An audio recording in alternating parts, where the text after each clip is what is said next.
In this video, we are going to talk about a process called implicit differentiation.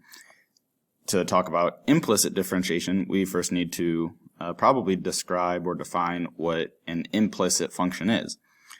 We are used to explicit functions. Explicit means, one thing when it comes to language and movies and things like that. It kind of means that it's very clearly laid out. It's very obvious what the meaning is behind something. So an explicit function is when we have y, or f of x, strictly in terms of x. We can explicitly see what the independent variable is. So here the independent variable is x, and y is the dependent variable. It depends on x. Choose some x and we get a y. Okay? So an implicit function is not as clearly laid out. It's kind of implied what the independent variable is, but we can't really tell by looking at the function. So this equation here, 2xy plus y squared minus x equals 3, is an implicit function. Well, I guess it's maybe not even a function by the definition of a function, so it's an implicit equation, I would say, or relation. But it is not clearly laid out which of these is the independent variable. So in most cases, we're going to assume that y is still some function of x. Y is the independent variable. If we pick x values, then y, the value of y, depends on what we choose for x. So in theory, we could still rearrange this implicit function and get it as y is some function of x. So y is equal to a function of x, right? So we're going to use this idea when we try to take a derivative of implicit equations. So we'll look at a couple examples. We will always be taking the derivative with respect to x, or t, I guess in a lot of cases, if we're using t for time as our independent variable. So we've already done things like this. The derivative with respect to x of x to the fourth is, just by the power rule, 4x to the third. Right? So what if these do not match? What if I want to take the derivative with respect to x of y to the fourth? Well, remember what we're saying here. Y is essentially some function of x. So we're kind of taking the derivative with respect to x of a blop to the fourth, where this is some a function of x.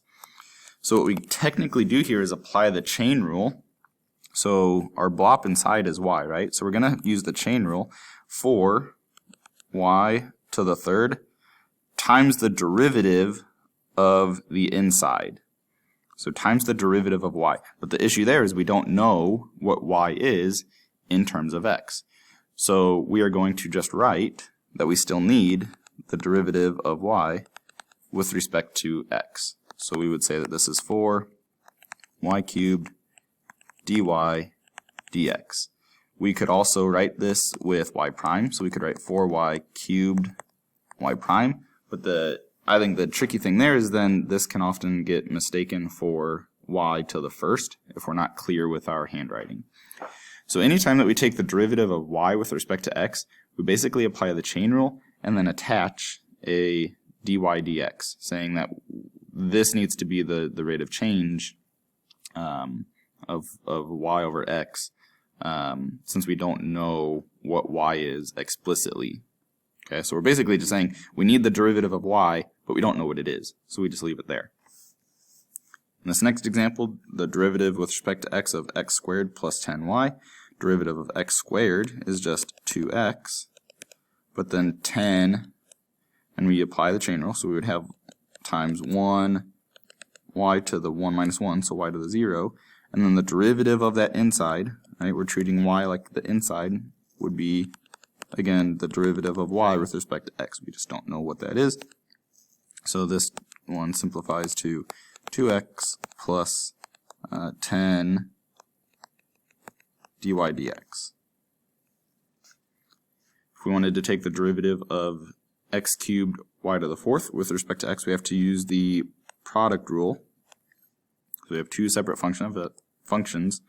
So we'll do the x cubed first, so that's going to be a 3x squared, and then y to the fourth just carries along, plus an x cubed carries along, and then the derivative of the outside, so again we have an inside to the fourth, so we would have 4 times that inside to the third, times the derivative of the inside, which is the derivative of y, again we're just stating it generally, is dy dx.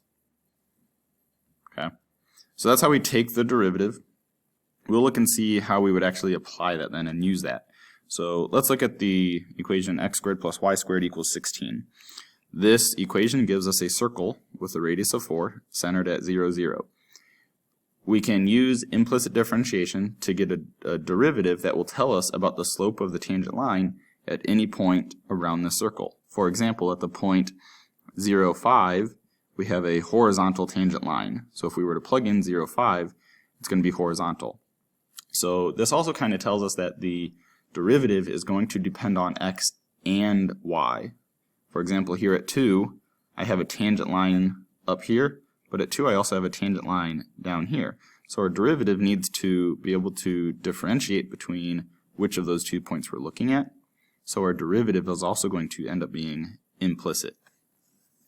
So we will take the derivative with respect to x,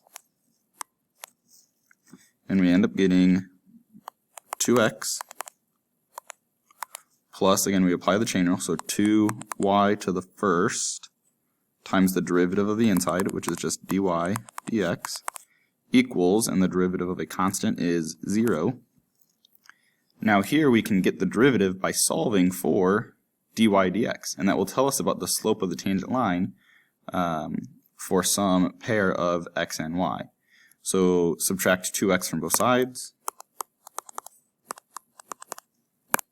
and we have 2y dy dx equals a negative 2x.